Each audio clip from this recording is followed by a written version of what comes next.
Vector से संबंधित ये प्रश्न है। एक्सरसाइज 10.2 का 10वां। एक वेक्टर दिया है ये आई जे के पदों में। इसके इस वेक्टर के अनुदिश शब्द है यहाँ अनुदिश।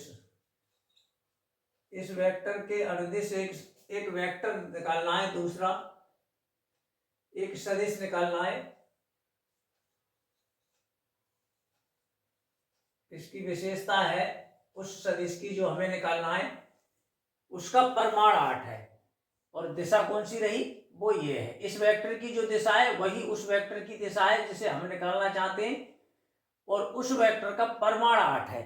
यहां से इसका हल देखेंगे।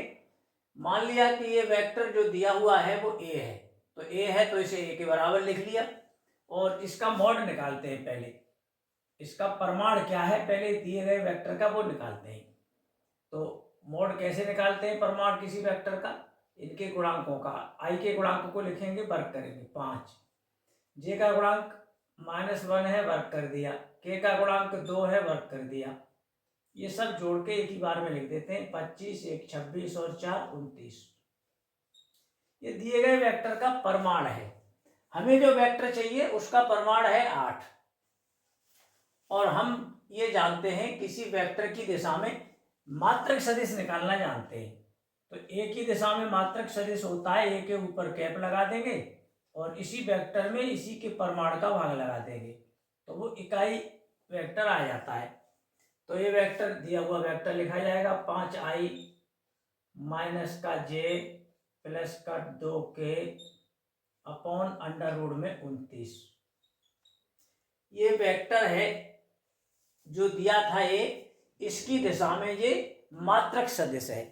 मात्रक सदिश के मतलब है कि इकाई परिमाण वाला सदिश है। इसका मॉड करेंगे तो 1 आ जाएगा, मॉड करना नहीं है।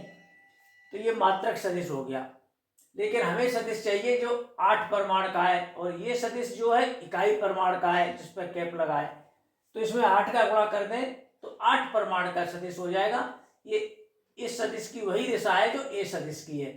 तो हमें इसी दिशा में एक और सदिश चाहिए नया जो 8 परिमाण का है और ये सदिश है 1 परिमाण का। तो 8 का गुणा कर देते हैं।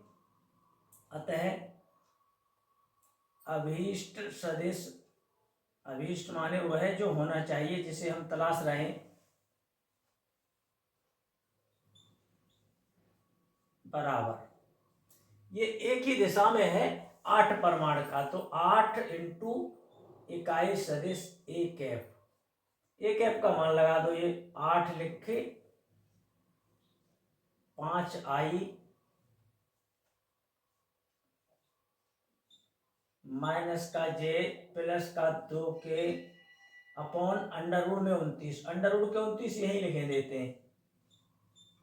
अंडर रूट 29 यहाँ ना लिखकर यहाँ लिख दिए।